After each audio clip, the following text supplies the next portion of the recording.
change to the, sweetheart, I need you to go sit down, please. Go sit, please. Thank you.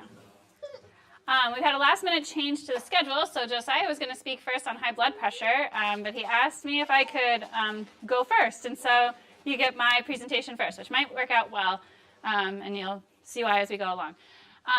But it's come up a couple of times today already, and so I want to introduce myself and maybe explain all of the letters after my name.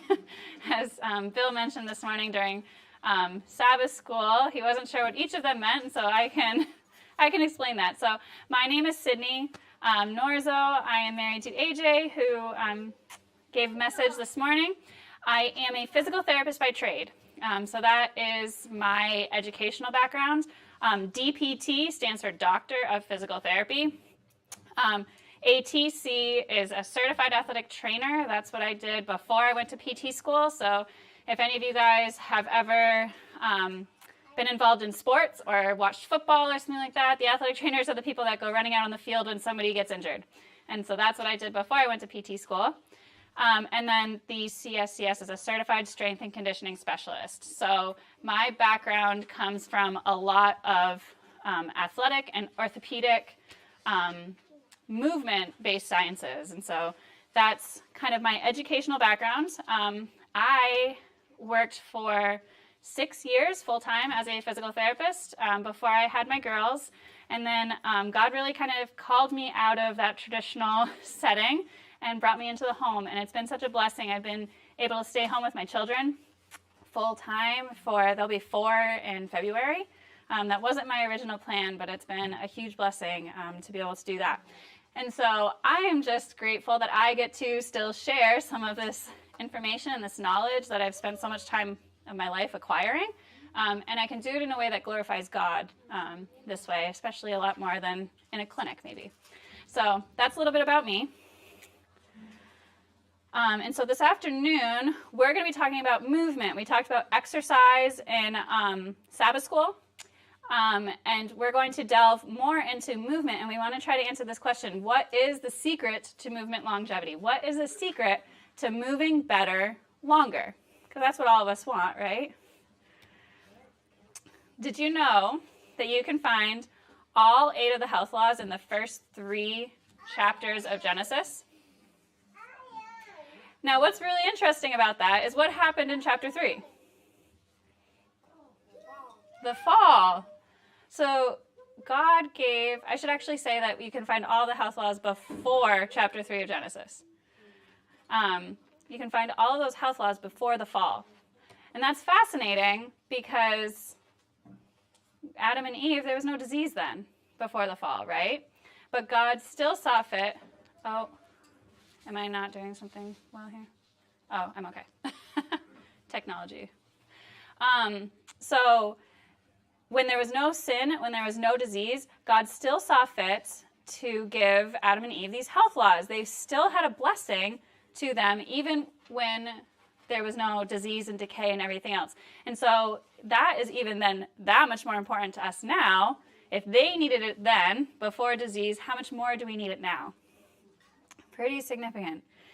And so we're talking specifically about exercise. So the first place that we see exercise in the Bible is found in Genesis 2:15. The Bible says, "And the Lord God took the man and put him into the Garden of Eden to dress it and to keep it." So right here in the 2nd chapter of the Bible, we see what God had designed us to do. What did he design us to do? To work, to move, right? And you could say to exercise, because gardening is a form of exercise. What's that? Being a gardener. That is a lot of work. He did not intend for us to be idle, right? He intended us to be working outside in the garden with the sunshine and the fresh air and something to do with our hands, and surrounded by God's creation. And it's interesting, even Ellen White, she says exactly the same thing. To Adam and Eve was committed the care of the garden, to dress it and to keep it. Though rich in all that the owner of the universe could supply, they were not to be idle. Useful occupation was appointed them as a blessing to strengthen the body, expand the mind, and to develop the character. So that's interesting. There's 3 aspects there that we are supposed to be blessed through exercise, through this original prescription for exercise. The strength of the body, the strength of the mind, and the strength of the character. If work is performed without the heart being in it, it is simple drudgery, and the benefit which should result from exercise is not gained. So it's interesting. We can get a blessing. So the blessings of the exercise, they go far beyond the physical. There are so many mental and emotional benefits. But today, we're going to be speaking primarily of the physical ones. So what is the secret to moving better longer? That's our original question. And I want to start out by looking at some statistics so we can kind of see perhaps where we are at today. So right around the time that most of us are really kind of getting ready for retirement, we are looking at some pretty staggering numbers. So 1 in 4 Americans, so this is all Americans, not necessarily just Americans that are a little bit older in age, like retirement age, but 1 in 4 Americans have a disability. That's a quarter of all Americans. And the most common disability is a mobility disability, which affects 1 in 7 Americans. When we start looking at the age group of 65 to 79, those numbers go up to 41%, and then 80 plus, we go up to 71%. So as we move into the time where a lot of us are saying, I finally can go do what I want to do and get away from this desk. Golden years. The golden years are not looking so golden, are they? So the question we have to ask ourselves is, why is this happening? Why is it that so many are plagued by mobility disabilities? And those numbers that I showed you, they're specific to the U.S., but I would argue that those would go throughout any developed country. Those would be similar numbers. So that really begs the question, is the labor that we're spending the majority of our lives doing useful labor? And is it the type of labor that provides the blessings of physical and moral strength and character strength that the prophet had said? Or has the enemy found a way to ensnare us and tear us down? Over and over again throughout inspiration, as well as the Bible, we see that there is a connection between our physical health and our spiritual health. So it should really be no surprise that the enemy is going to seek to destroy our physical health. I would say that the enemy has ensnared us and has found a way to make our bodies, which are supposed to be the living temple of God, into a prison by physically crippling us and disabling us. Here's some more statistics. In 1970, 2 in 10 Americans worked jobs requiring only light activity. By 2000, that number went to 4 in 10. And then currently, we're looking at 1 in 2 jobs performing primarily sedentary tasks.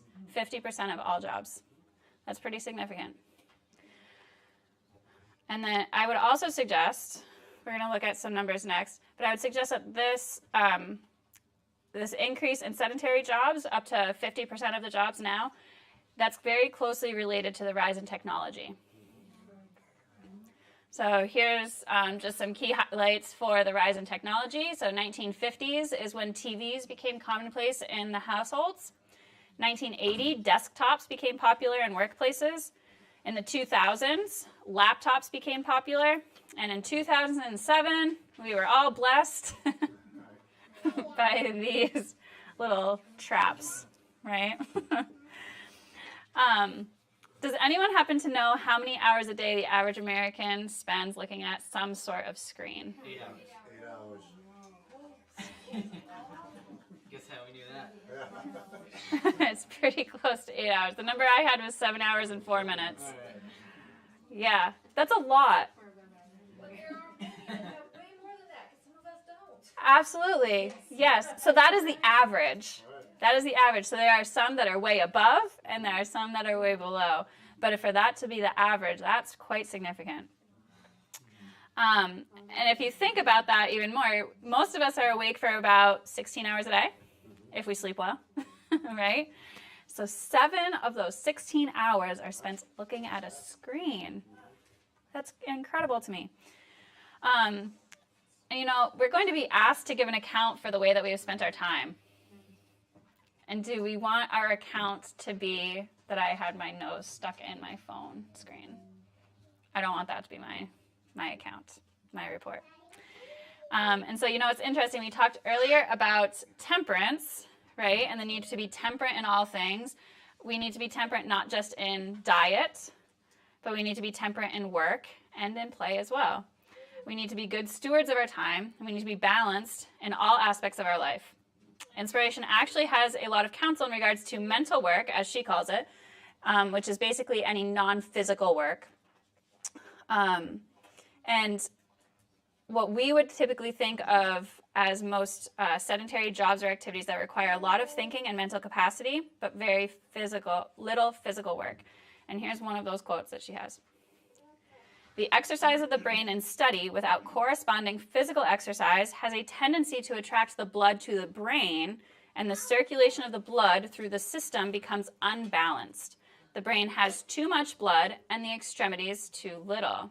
And so our brother here this morning, when he was talking about exercise, was talking about just this, how it was very beneficial to us for our mental functioning, our cognitive function, to have the physical labor coinciding with the mental labor. And so we see that coming up as well from inspiration. So if physical exercise were combined with mental exertion, the blood would be quickened in its circulation, the action of the heart would be more perfect, impure matter would be thrown off, and new life and vigor would be experienced in every part of the body. And so we see here what happens if we have a balance in physical exercise and mental exertion. We then can experience the blessings of both, new life and vigor in every part of the body. We see, so we saw that as technology was rising, the percentage of people performing sedentary jobs also rose. Do you know what else rose alongside those things? Blood pressure, heart disease, non-communicable diseases, that's a fancy word, chronic diseases. So this chart here, it's the disease burden from non-communicable diseases for the whole world from 1990 through 2019. And so when we're talking non-communicable diseases, we're talking chronic disease. This is typically more of our lifestyle diseases. And so you can see it doesn't look like a huge drastic increase, but that is a very steady increase over 30 years. Yeah. How does that relate to the world population over that time? That's a good question. I don't have those numbers necessarily, but I have another chart I'm going to show you that's going to put this into even more perspective too. But yeah, here we see an increase in the non-communicable disease. But what I want to show you, what I think is maybe even more interesting, is this chart. So this chart is the same time frame, 1990 through 2019. This, though, is the death rate for the world. That goes in the opposite direction, which is fascinating, right? And so we see an increase in chronic disease, but we see a decrease in death rate, which we usually say is a wonderful blessing. People are not dying as much, right? But if we have an increase in chronic disease and a decrease in death rate, what is that leaving us with? A lot of very sick and disabled people. Yeah. And that's pretty significant. And so if we think about that, so we have maybe a lot less infectious disease, we have people dying a lot less, but now we have this increase in the number of people that are living with chronic disabilities, and we said that mobility disabilities were the most common. But you know what the really cool thing about chronic diseases is? They're often preventable and reversible. And so we can prevent, delay, and even alleviate a lot of chronic diseases with simple lifestyle changes. This is from Medical Missionary. the distinction between prevention and cure has not been made sufficiently important. Teach the people that it is better to know how to keep well than how to cure disease. Which is pretty profound. So I would suggest, brothers and sisters, that it is what we are here to do today is to learn how to prevent chronic disease with simple lifestyle changes. And we want to be able to help impart that information to other people and to encourage them on the paths of prevention through God's health laws. So, looking at a few more statistics. So the CDC, the Center for Disease Control, estimates that eliminating 3 risk factors is going to help to alleviate our top 3 chronic diseases. So poor diet, physical inactivity, and smoking. If we eliminate those 3 risk factors, we would prevent 80% of heart disease and stroke. We would prevent 80% of type 2 diabetes and 40% of cancers. Just poor diet, physical inactivity, and smoking can have a pretty significant impact there. So what we're going to talk about and focus on today is specifically this part of it, the trying to eliminate the physical inactivity. And I'm going to give you a bit of a spoiler alert. I'm going to tell you what the secret to movement longevity is, kind of on the front end of the presentation. Can anybody guess what that might be? Movement. It's a big secret. So, movement. The secret to moving better, longer is to move and to keep moving. So like Josiah was saying earlier, if you want to be able to reach overhead, you need to reach over your head every day, okay? Movement is definitely one of those things where if you don't use it, you lose it. Speaking of, I know. So, babies are perfect examples of if you don't use it, you lose it. We were all born with an immense amount of mobility, right? But you don't see any of us being able to do this anymore, do you? And I mean, some of the loss of mobility that we had as babies there's a good reason for that, and it allows us to be upright and to move around. But if we even just look at our young children who are upright and moving around, they are still far more flexible than we are today. And the reason that is because they move. They move constantly. They move in all kinds of funny directions and positions all the time. And so they are using the full range of capacity of their bodies constantly. And so they are able to maintain it. But as we get older, we tend to start doing more brain work, right? We tend to start sitting more, or just doing the same activity over and over and over again. And so we start to lose some of that capacity for movement. And so movement is really one of those things, like I said, that if you don't use it, you lose it. So let's talk about 2 aspects of movement, or the lack thereof. We have sedentary behavior and we have physical inactivity. I have a question. Who here thinks that these 2 terms are the same thing? Good. They are 2 different things, and I'm going to explain. So sedentary behavior is defined as any waking activity that uses low energy expenditure. If you look in the research, they're going to use the term METs, or the quantity measurement of METs. So we're looking at less than or equal to 1.5 METs. This is going to be things like watching TV, playing video games, using the computer, prolonged sitting, like at a desk, or the use of motorized transportation, sitting in a car, sitting on a bus, that kind of thing. That's sedentary behavior. Physical inactivity is defined by the World Health Organization. They give recommendations for physical activity. So if you do not meet their recommendations for physical activity, you would be considered physically inactive, right? So for adults, ages 18 to 64, that means 150 to 300 minutes of moderate intensity aerobic activity per week, or at least 75 to 150 minutes of vigorous intensity aerobic activity per week. Does everybody know what we mean by aerobic activity? Or is that a new concept to a lot of people? Should I define it? Maybe. So aerobic activity is any activity, any exercise type of activity that gets the heart rate elevated, but it's not at a rate.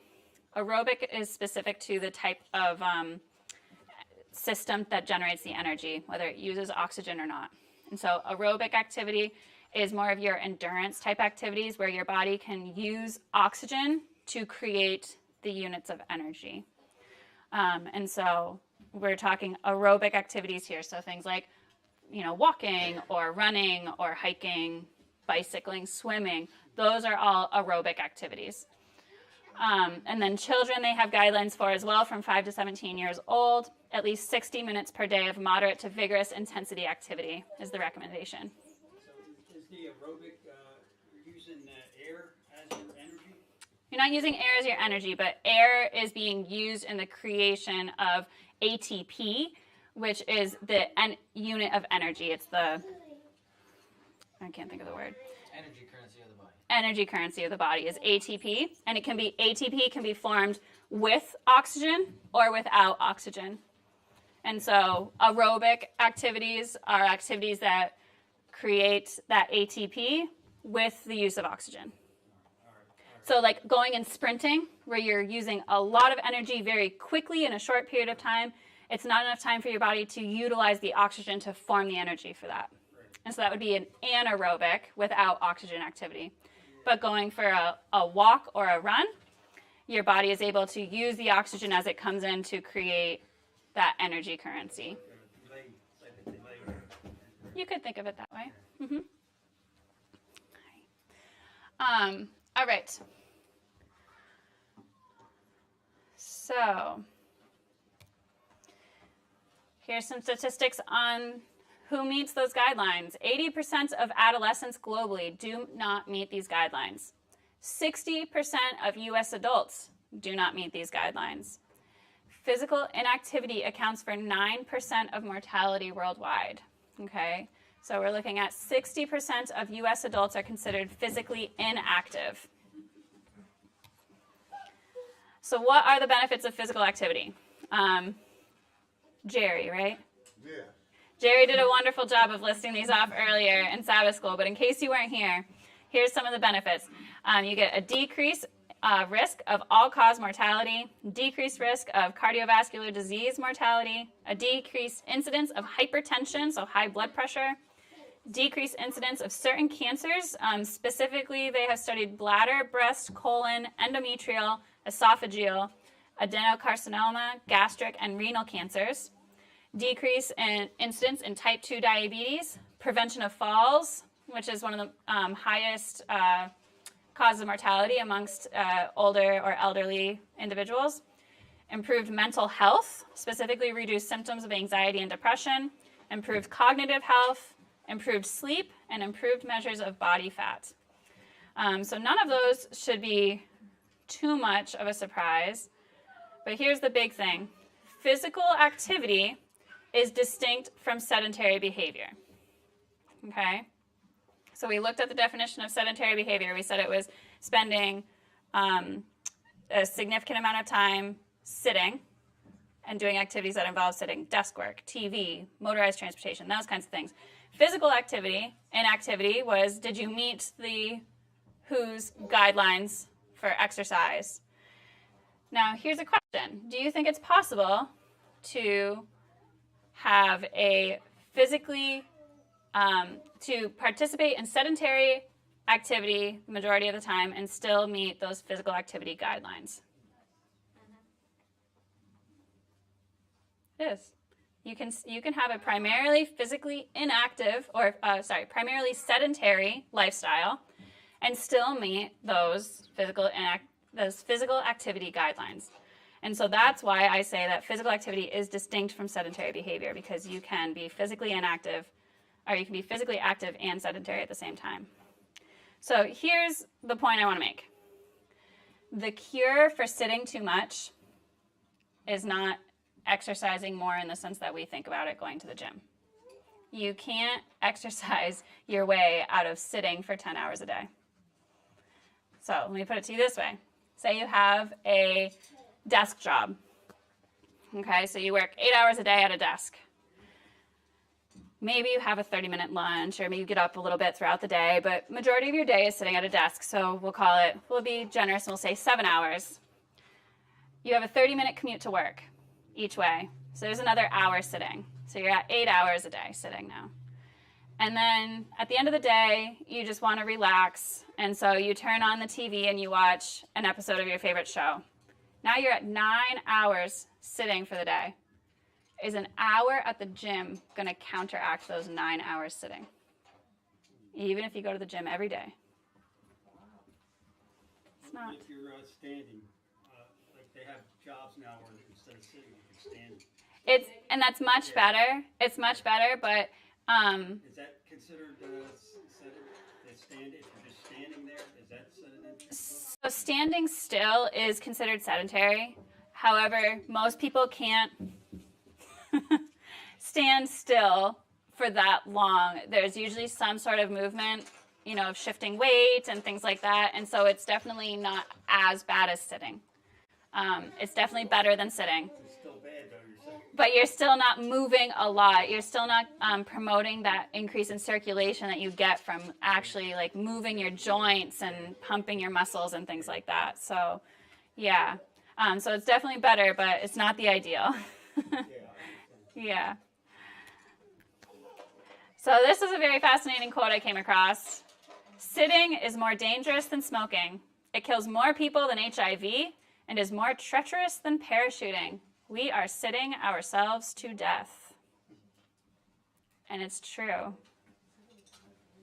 I operate heavy equipment, Yeah. and sometimes I sit in a big excavator for 6, 7, 8 hours, and I don't do a thing except just run my wrists. Mm-hmm.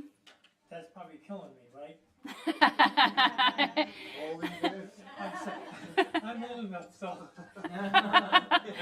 I've got my life already in. So whatever happens from this point out, I think I've lived my life. That's the way I see it. But that is actually no good for you. It is not the best thing. Mm-hmm. Now, here's what I will say, is there's not a lot some of us can necessarily do about our jobs, right? So it would be wonderful. Like, the ideal is for us to all, like, God's plan for us was to be gardeners, right? Was to work in a garden, outside in the fresh air and all of that. But with the world that we live in today, that's not possible for all of us.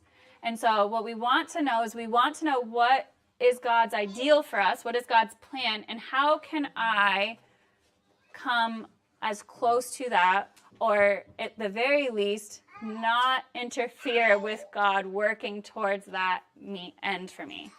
And so it might not be that you can change your job, but it might be that with the other time that you have in your day and on your weekends, you can choose to do something different with that time. And that's where I would suggest that everyone start out. But we're going to get into a few other things here too.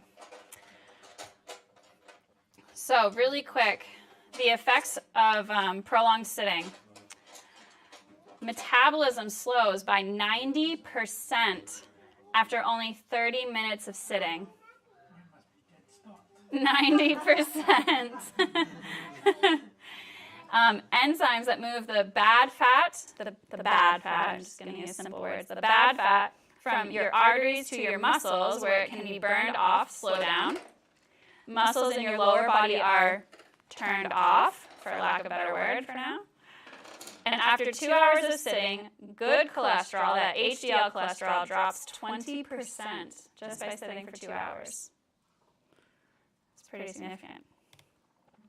Now, for the sake of time, because I know you guys have been sitting a lot today already, I have a bunch of slides here that go through the effects of sitting and different kind of chronic diseases or chronic pains and things like that, and with lots of studies in them. I'm not necessarily going to go through all of them. Some of them are pretty obvious, like I think most of us can assume that we know that sitting is linked with obesity. If you're sitting a lot, it's going to be much harder for you to maintain a healthy body weight, right? Back and neck pain and sciatica type pain. This is something I saw every day when I was working in the clinic. And the very first thing I ever talked about my patients that came in with this kind of thing, the first thing I asked them was about what they do for work, what their chair was like, what their work setup was like, and what their car seat was set up, how their car seat was set up, because a lot of times the car was a trigger for most people.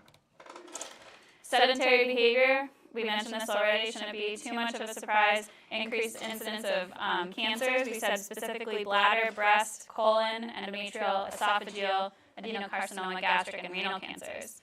The exact mechanism is still unclear, but there's definitely a correlation there. Sedentary behavior is correlated with increased risk of cardiovascular disease. That should not be too much of a surprise either. If we are not moving and having our heart pump more efficiently, our heart is going to get weaker, and so it shouldn't be too much of a surprise that we end up with cardiovascular disease. Type 2 diabetes, that goes right along with obesity. Yes? If sitting is so bad, why is sleeping so good? You're just lying there dead.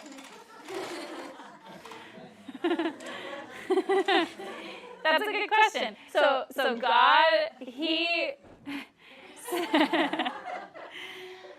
God created us in a way that we need to sleep because that is part of how our body heals and detoxes, and that those processes occur when we are sleeping. What God did not intend for us to do was to sleep all night and then sit all day. We were designed to sleep, and we were designed to work. And so for everything there's a season, right? And we need to be temperate in all things, and there are some things that are good, but we need to use them judiciously. So resting is a good thing, but we shouldn't be physically resting for 3/4 of our day.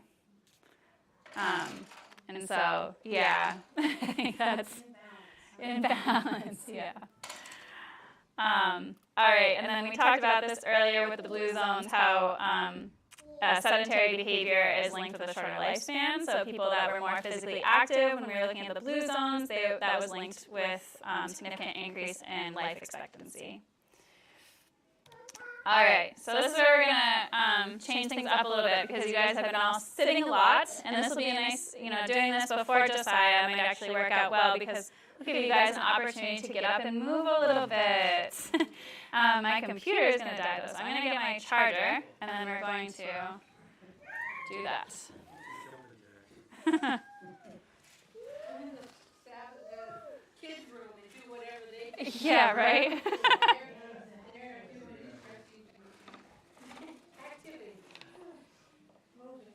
Do you have a block on? All right.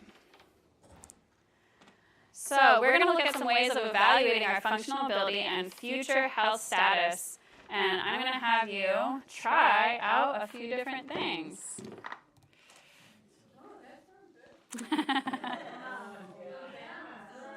So. Yeah, he went to get the slack line. We're going to string it up right here. We're going to take turns.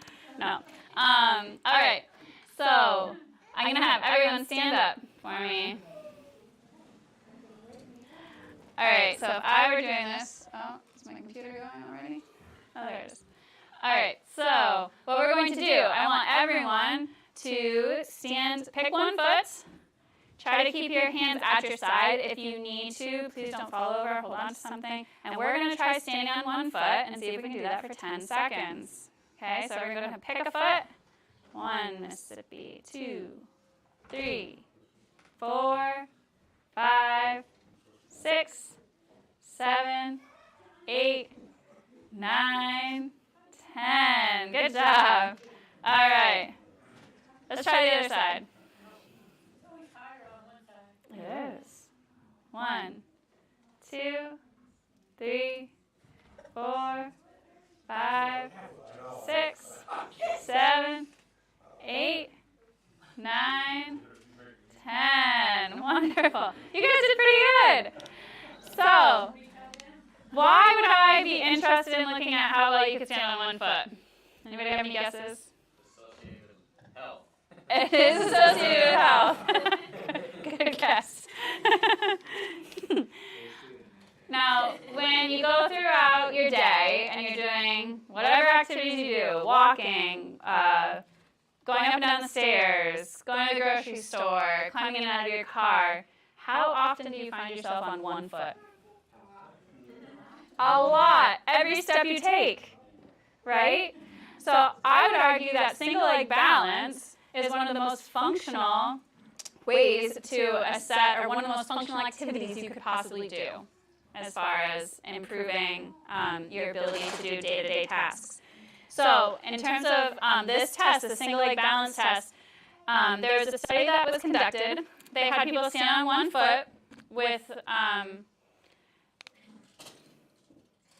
don't know why I wrote that. They had everyone stand on one foot. They had one foot in front of the non-weight-bearing foot touching the back of the weight-bearing leg. So they had people standing this way. Okay.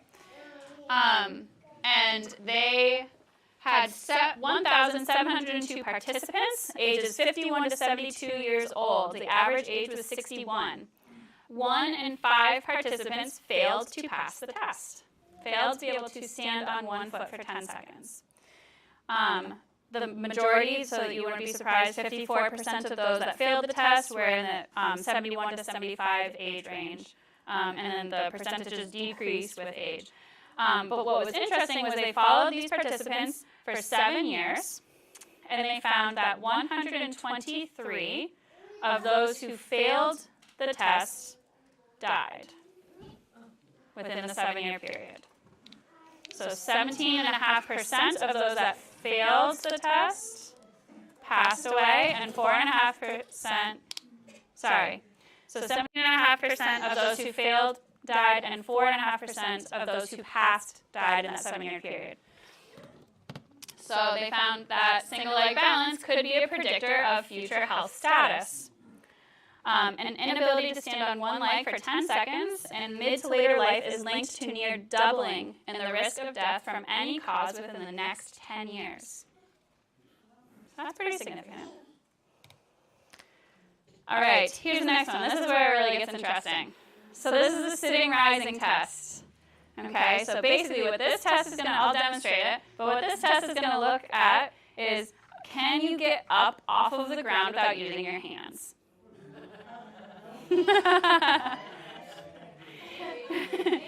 So this test, I'll go through the procedure. There's a detailed scoring process to this, depending on how many different contacts on the ground you need to use, or if you need to use momentum and things like that. I won't get into all those details, but I'll give you the breakdown of what the studies found on this. But basically, what you're going to do is you're going to start standing, cross your legs, sit down, stand back up. Without using your hands or your knees, just once. Just once. And that's okay. So,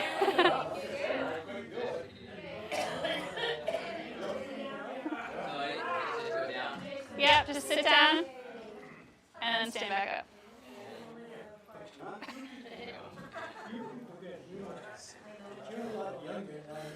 Oh, yes. So when they did this study and they used this test, they didn't tell people ahead of time that the best score is to not use their hands. They just told people, when they did this test, they just said, can you sit down and then stand back up? And they gave them no other instructions, and they watched how they did it. And then they scored it based on how much additional assistance they needed. So it wasn't like this is how you pass the test, and so people would say, well, I can't do that, so I'm not going to do it. But I gave you guys the information ahead of time. So yeah. So who was able to, anybody else able to do it? Yeah. Good. Wonderful. So this was an interesting one. Yes. You have to go down without the hands too, right? Right. Right, in this There you go. position. Yeah. Yep. Yeah. And then right one fell swoop. And then stand back up. However, you got to get back up. Yep. So that's pretty. I couldn't do it like you did. When I was younger, I remember doing it like that. Yeah. Well, in this, so you know what's very interesting about this test specifically? Ellen used to do these things. So what's really interesting about this test specifically is it captures a lot of different things. So, like you mentioned, you used to be able to do it. So, but you're a pretty strong individual. So I would not argue, I wouldn't say that your strength is the reason why you can't do it. Balance isn't what it used to So balance, so this captures balance. be. Yeah. This could capture strength, although that's probably not why you can't do it. It also captures mobility. Yeah. Yeah. So there's a lot of things that go into it, and so that's why it's an especially challenging one, because maybe you lack one of those areas, but you have the other two, you're going to still struggle to complete the task. So this study that looked at this test was scored out of 10 total points, 5 points for rising and 5 points for sitting, and they took 1 point off for each extra point of contact, so a hand, an elbow, a knee, a hand on the knee, or pressing the side of the leg into the floor, or grabbing furniture or a wall. Any of those could cause you to lose a point. The clinical test, this clinical test provides significant and efficient prediction of mortality risk in the elderly, they found. The lowest range, so a score of 0 to 3, were 5 to 6 times more likely to die within the study period, which was about 6 years, than those in the group with the highest scores, which were 8 to 10. The age range of the study cohort was 51 to 80, and so it was the most accurate predictor when individuals were within that age range. And so, like I said, this makes sense because you have to have the balance, the flexibility, and the strength in order to complete this task, right? So that captures a lot of things. I have a question. Yes. I used to be able to do that, no problem, but I've gained weight over the years, so that makes a problem with the balance. If you lost the weight, which I've been trying to do, could I go back to that? Yeah, I'm sure that even without losing weight, you could potentially get back to this. Because you can train, and we're going to get into it after we go through all these 3 tests. We're going to talk about what we can do to improve these things too, and work on these 3 things. And so balance is definitely something that can be trained and improved. Absolutely. Regardless of your age. All right, so the last one, we're not necessarily going to do anything for this one, but I thought this was very interesting. Who has heard of the 6th vital sign? All right. Everyone's heard of the other 5, right? No. All right. Let's see. Hopefully I won't forget one. So we have heart rate, body temperature, blood pressure, respiration rate. Did I say blood pressure? Yes. Temp. Oxygen saturation. Oxygen saturation. Thank you. Heart rate, blood pressure, oxygen saturation, body temperature, and respiration. And now we have 6th vital sign. 2009 study referred to gait as the 6th vital sign. And the aspect of gait that they found that was the most reflective of function was walking speed. And you talked about walking speed in your presentation this morning. So walking speed has been found to be a reliable, valid, sensitive, and specific measure that correlates with functional ability and balance confidence. In addition, it has the potential to predict future health status and functional decline. It reflects both functional and physiological changes and aids in prediction of falls and fear of falling. And they found that the regression of walking speed has been correlated with changes in quality of life, reduced independence, isolation, and cognitive decline. So just one simple thing as far as how fast do you walk, what is your normal walking speed, can be related to a whole lot of health indicators. And so it's interesting, it shouldn't be surprising at all to read this. It was written over 100 years ago, but praise God, science is finally beginning to catch up with inspiration. There is no exercise that can take the place of walking. By it, the circulation of the blood is greatly improved. walking in all cases where it is possible is the best remedy for diseased bodies, because in this exercise, all of the organs of the body are brought into use. So, if anybody ever asks you what's the best kind of exercise? Walking. But what affects walking speed? So 3 things that affect walking speed. These are also the 3 things that affected your ability to get up and down off the ground.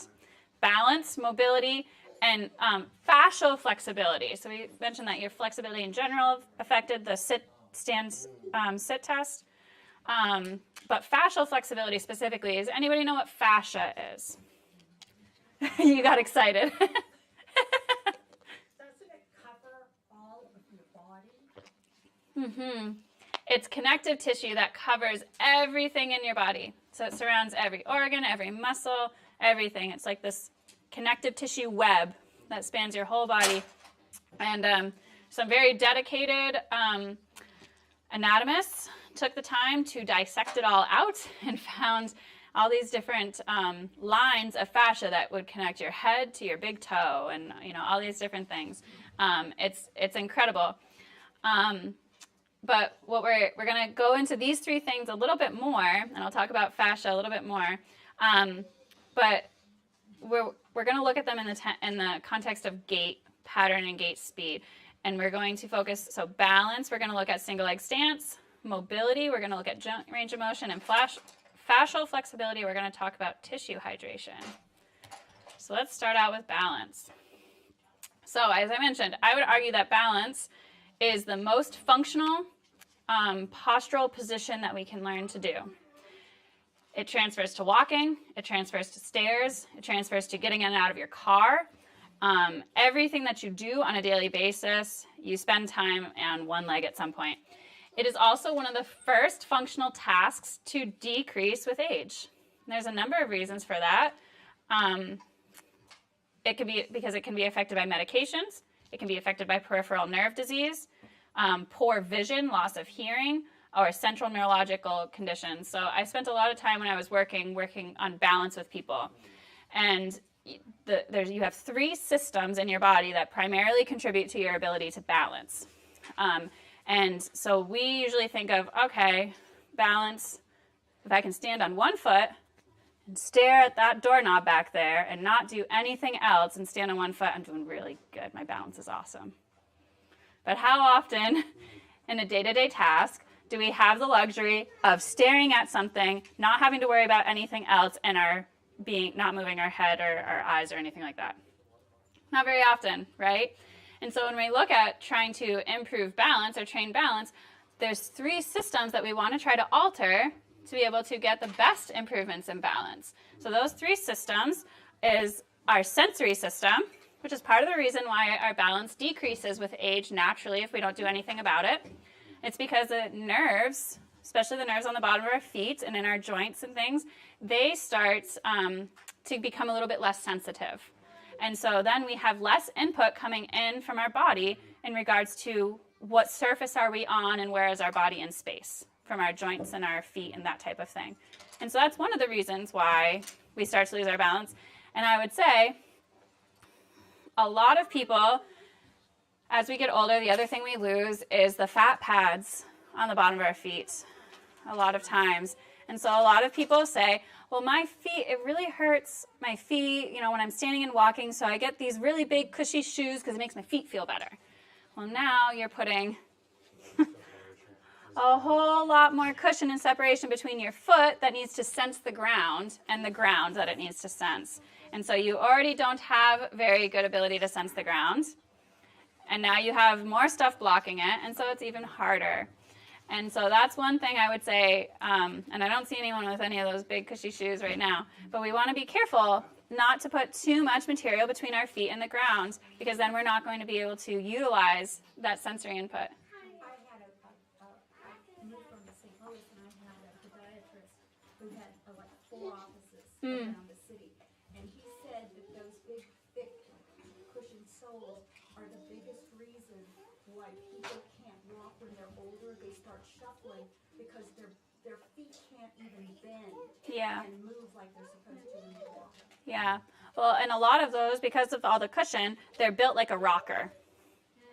So then their ankles and their joints don't have to move at all because they just rock on their sole of their shoe. And so, yeah, that's definitely a big problem. So sensory system is one of the systems that contributes to our ability to balance. The second one is our vision. So our vision contributes to our ability to balance. So if you've ever stood on one foot and then tried to close your eyes, it's harder, right? Or if you don't want to jump right to closing your eyes, if you stand on one foot and instead of staring straight ahead at something, you look around. That's a lot harder too.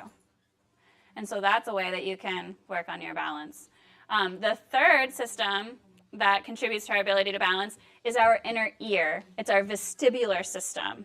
Okay? What our vestibular system does is it gives our body information in regards to where is our head in space relative to gravity. Okay? Relative to the horizontal. And so if we are standing on one foot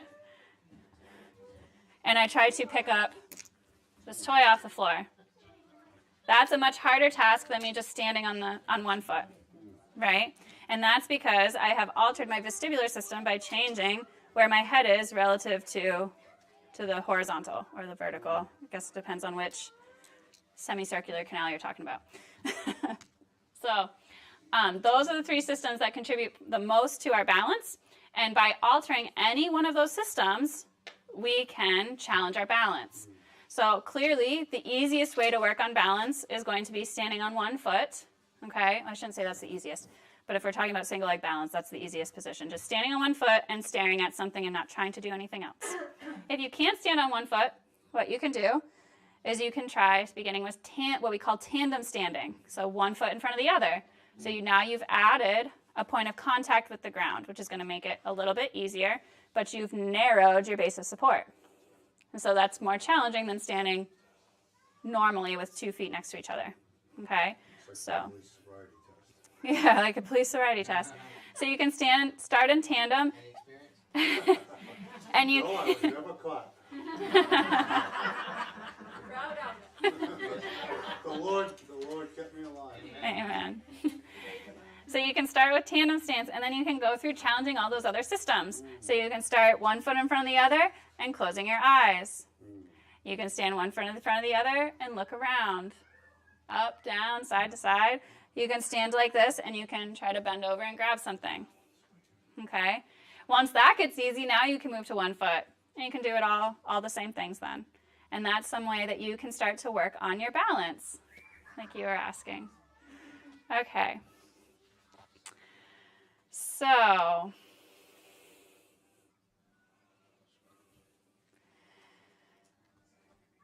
another important predictor of balance and stability when it comes to the feet is actually the intrinsic muscle strength. So the strength of the muscles within your foot. Your feet are packed full of these little muscles that are designed to help maintain stable platform for movement. And actually a study in 2020 demonstrated that toe flexor strength, so your ability to flex your toes, the strength of your toes to flex, contributes to improved postural balance for people over the age of 60. Incorporating weekly foot strengthening exercises into your routine can create great returns in overall balance, stability, and walking speed. And I'll get into a couple of those in a minute. Mobility. So the second most common contributor to impaired walking speed is joint mobility. So we have 4 major regions. That's a flexible. That is not a child. Is that one of our tests? No, it's not. I can't do that. Never been able to do that. But this person has worked very hard to maintain, please let go of that, to maintain their mobility. So when we're talking about walking, there's 4 major areas of our body that we want to focus on for mobility. We have the thoracic spine, the pelvis, the ankle, and the great toe. I know, that one surprises people. That one's my favorite. So the thoracic spine. So the thoracic spine is our upper spine. So it's from the top of our shoulders to kind of the middle of our back. And when we walk, it needs to kind of synergistically work with our pelvis, okay? So as we walk, in order for us to be able to walk straight, our torso needs to rotate one way while our pelvis rotates the other way, okay? And so if we lose that ability to rotate in the torso or in the pelvis, that is going to limit our ability to walk faster because we are not going to be able to take full steps. And we're probably going to lose our balance. So two main causes of losing our upper back mobility. What do you think the first one is? We talked about it a lot already. Sitting, sedentary behavior, sedentary lifestyle. So sitting, it tightens up the hips and the pelvis. It also tightens up the upper back and brings it more into a flexed position. And that slows down our walking pace. Decreased walking speed is also due to lifestyle. So most of us don't have to walk very far during our day. We have motorized transportation and that kind of thing. And so if we don't have to go very far, we don't need to take very long steps to try to get there very efficiently. So our stride tends to decrease. And then that lends itself to losing mobility as well. Thank you. All right, so let's have you stand up again.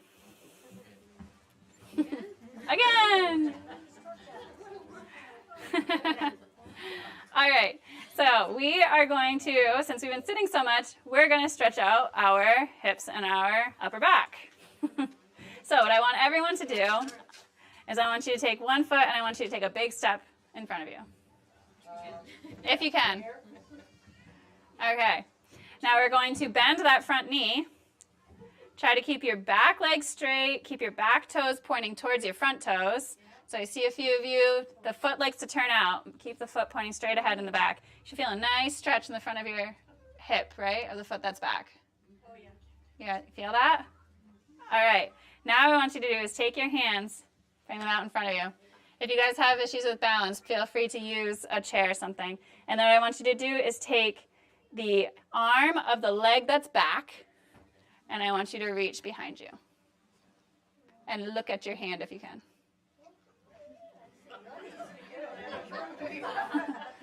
You should feel a nice stretch through your upper back. So we want to open those shoulders. So you would, yeah, there you go. Good. How's that feel? All right, and then go ahead and step back together and let's switch sides. So same thing, nice big step forward. Front knee is going to bend, back leg is going to stay straight, back foot's going to point straight forward. Hands out in front of you, and then go ahead and reach that arm back and look towards your hand. You should feel a nice stretch through the upper back and that hip. Good job. Wonderful. So that's a really easy way to work on maintaining that rotation through our upper back and our pelvis. I told you that this would be a good little break before Josiah talks again. All right, so we said that there were 4 areas. You had the trunk and the pelvis, and then who remembers the third area that we need mobility for walking? Ankle, yes. So the interesting thing about the ankle, the foot and the ankle was kind of my thing when I worked in orthopedics, when I worked in the clinic. I really liked working with ankles and feet, which was, most people hated it. But most people, when you think of trying to improve your ankle mobility, what's the first thing people think of stretching? What was that? Achilles, your calves, right? And so usually, people do this kind of stretch, right, to stretch their calf out, or, on the stairs, they drop their heels down, right, and that kind of thing. But what I found was that people would come in and they'd say, I stretch my calves all the time, and I'm not getting any better ankle mobility. Interesting. We'll get into why that might be when we talk about fascia more, but I found that something that's even more effective than stretching the calves in terms of improving foot and ankle mobility is what it's called a foot release. And so I didn't bring one with me today, but if you have a golf ball at home, you want to take that golf ball, you're going to put it on the floor, and you're going to step on it. And you're going to step on it in 3 different places on the bottom of your foot. And the 3 different places are kind of fascial highways on the bottom of your foot, so you're going to get the most bang for your buck in terms of getting a release or a stretching kind of effect. The 3 places, let me take my shoe off so you guys can see where I'm pointing. So the 3 places, and of course I have a hole in my sock. So the 3 places, one of them is, you know where the ball, everyone knows what the ball of your foot is, right? So if you go to like that, the ball of your foot right below your big toe, and you drop off of that right into the front of the arch. Okay, so you don't want to be right on the ball of the foot because that's going to hurt no matter how much you do it, and it's never going to get any better because it's bone.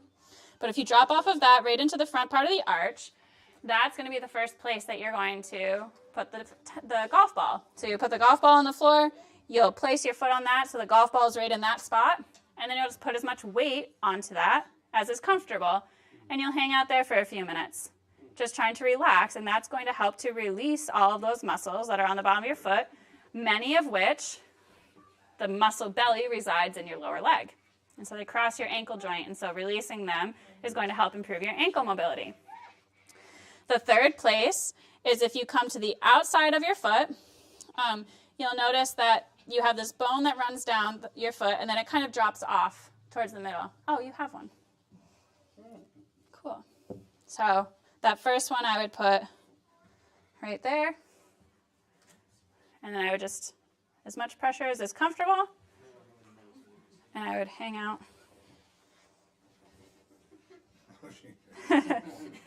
Hi. And I would just leave it there for 3 minutes or so. So usually when I had people do this, I would tell them, keep your golf ball in your bathroom, and while you're brushing your teeth and things in the morning, you can do this. And you do 2 to 3 minutes per spot. Takes you just over 5 minutes, and then you're done. So the next one, so you have your metatarsal for your 5th phalange here on the outside, this bone. And then there's a little drop off. If you feel the side of your foot, you'll feel bone, bone, bone, bone, bone, and then it kind of drops off before you get to your heel. So right around where it drops off, you want to come just under your foot from there. So it'd be there. I don't know if everyone can see that. And then same thing, you just put pressure there for as long as it's comfortable. Well, as much pressure as is comfortable for a couple of minutes. And then the third spot is the one where, thank you, sweetheart. The third one is where most people with like plantar fascia are going to have the most discomfort. But if we're back on the inside part of the foot, thank you, honey. If you come back to the inside of the foot, you go from the heel and drop right into the back of the arch. That's going to be the third spot. So again, we don't want to be on the heel because it's not going to feel very good to put this right on that kind of bone. But you put it right in the back of the arch, just from off the heel. And then the same thing, direct pressure, maybe 2 minutes, and that's it. And it really, really, really effective for loosening up the foot, loosening up the ankle, and loosening up the big toe, which is our 4th area of mobility, we said. So the interesting thing about the big toe is you need about 45 degrees. I can probably show this too. You need about 45 degrees of great toe extension. So 45 degrees to be able to walk normally. Okay? For a lot of people, that's a lot. 90 is normal, but you need at least 45. And so using this golf ball to do that release is one thing that can help to improve that. The other thing is you can just stretch your big toe too. If you just you hold your foot with one hand and your big toe with the other hand, and you can just stretch your big toe. But if you don't have that mobility in your big toe, when you try to walk, the first compensation you're going to do, if anybody's ever noticed walking with somebody in the snow, and you notice that all their footprints are pointing out, they're missing either ankle mobility or great toe mobility because they are turning their foot out in order to avoid it and to roll over their foot to the side. Duck-footed. I have a neighbor. You see her coming. No, she, you know what? She walks every day. Oh, She's got this. I don't know. Born like that, I guess. Oh yeah, some people are. So like somebody that's club-footed is born with a congenital deformity where they can't change that. What about when your toes point in? So a lot of times that's related to hip, the way that your hips are built. More often than not, there's not really any there's not very often is there a functional limitation that's compensated for by toeing in.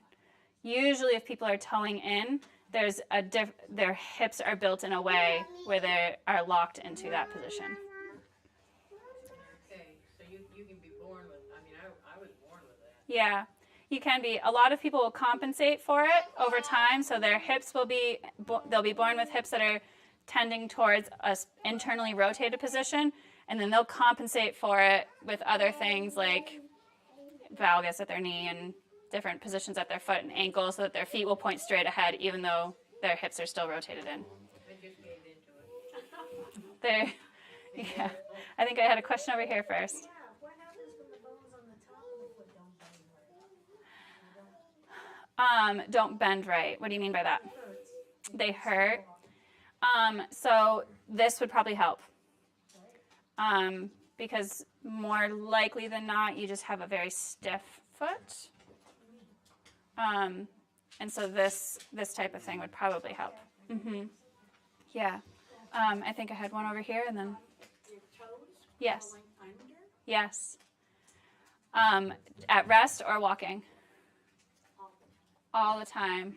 And is this something that, is this you? Okay. Is this something that you've always had or is it newer?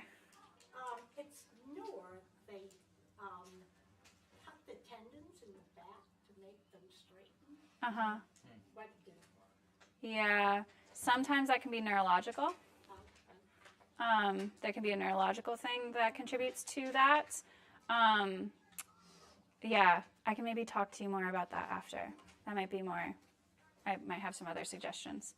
Do you have to use something the size of a golf ball, or could you start with like a tennis ball or something when you're first starting out?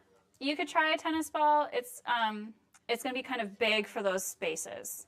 So you might not find them to be terribly effective. A tennis ball would work really well just to kind of roll the bottom of the foot, and you'll get a little bit more tissue hydration that way versus a neurological release that you would get from a direct perpendicular pressure. And so you could, if you have a very sensitive bottom of your foot and you are worried that this might be too much, you might not tolerate it, you could start by using a tennis ball to roll the bottom of your foot to kind of desensitize it a little bit and then work towards this. Okay. Any other questions about mobility? How about having flat feet? Yeah. Those exercises help that. Yes, but I'm going to show you some other things that will help more. Okay. And if I think I talk about them in here, and if I don't, I can talk to you about them after. Okay, so fascia. So we said fascia was everywhere, right? And I like to play this video, but I don't have time. I like to play this video of this thing called the fuzz speech. It's this anatomist. He's kind of crazy looking. He's got big, poofy, afro kind of hair and these crazy big eyes.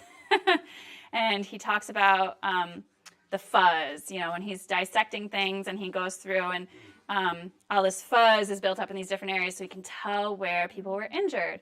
And this fuzz is fascia that has dehydrated and is not in its normal ideal position or function. And so the interesting thing about fascia is that it is designed to allow our different tissues and different things to slide on each other. Okay, it's kind of it's a friction thing. And it's made up primarily of collagen. Does anybody know what collagen is primarily made up of? Water. Water. So in order to maintain fascial flexibility, so the ability for that fascia to stretch and to glide, it needs to be hydrated really well. And so if we are dehydrated, that fascia is not going to slide and glide, and we're going to lose mobility. So think about it in the morning. When you first wake up, you've been laying still for 8 hours, not drinking any water. What's one of the first things you do in the morning? Well, other than drinking water? Stretch. So one of the first things, you probably don't even think about it, you get up in the morning, and one of the first things you do is you stretch something, probably, right? And it's because you've just been laying still for all that time, and your body recognizes that it needs to move, right? Because that fascia is getting sticky, and it's not allowing you to move so well, and so you need to move to loosen up all that fascia. And so hydration is really, really important when it comes to our connective tissue and our collagen. So obviously, if the connective tissue is made up of water, making sure that we drink enough water and electrolytes is really important. But there's another aspect to hydration that's really important for our fascia. And I like to put it this way. Motion is lotion. So Josiah was talking about this earlier when he was talking about water. When we move, that brings more fluid to our joints and fills up our synovial sacs, right? And our joints, the spaces around our joints. If we move more, we can lubricate our joints. And so we don't have to move under load or anything like that, but just moving our joints is going to improve the hydration of those joints and help us to keep moving easier and better.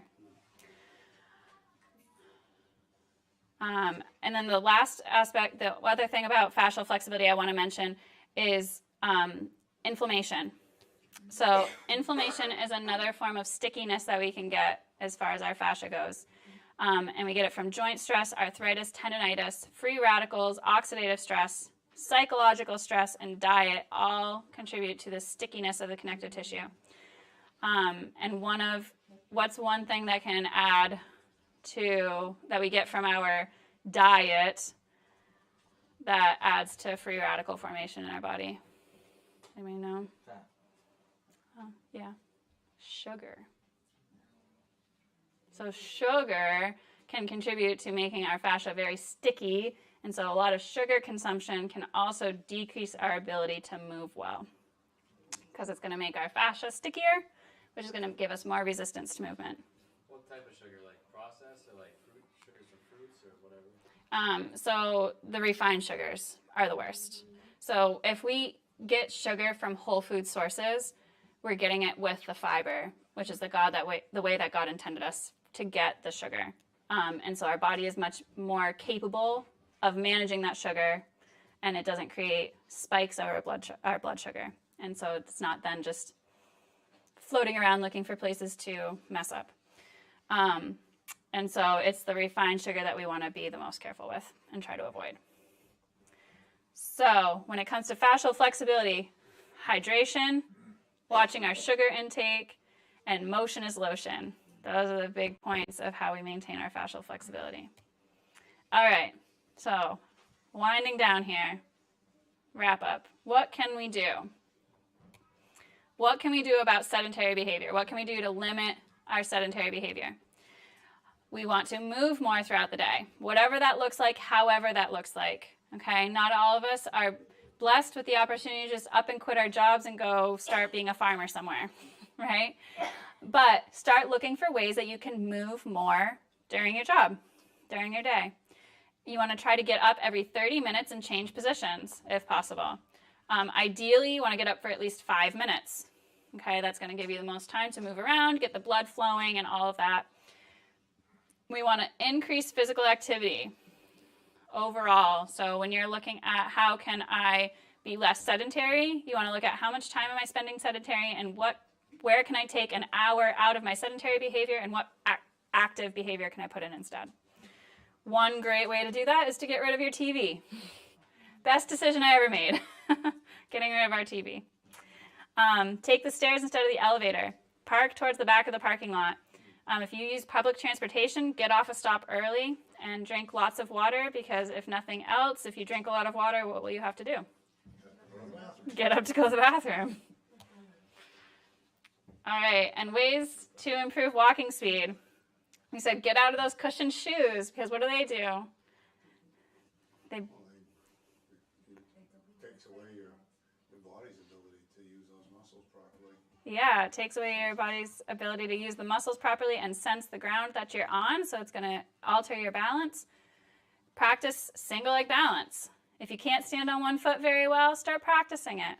Okay? You're brushing your teeth, stand on one foot while you brush your teeth. Work on your upper back and your pelvic mobility. I showed you one stretch you can do. There's a lot of different stretches you could do to work on that. Ankle mobility and great toe mobility. Something like the golf ball release is a really good way to do that. Stretching that big toe out. Ankle stretches are good too. Stay hydrated. So staying hydrated is how we keep that fascia moving really well and our joints lubricated. And then decreasing or eliminating our sugar intake, because that's going to help speed up injury healing too, connective tissue healing, if we do have an injury. And it's also going to decrease the stickiness of our fascia, so we'll have less resistance to movement. And then last but not least, just keep moving. All right. Are there any other questions? And if it's more of a detailed questions, I can certainly talk to people individually. But no? All right. Let's pray.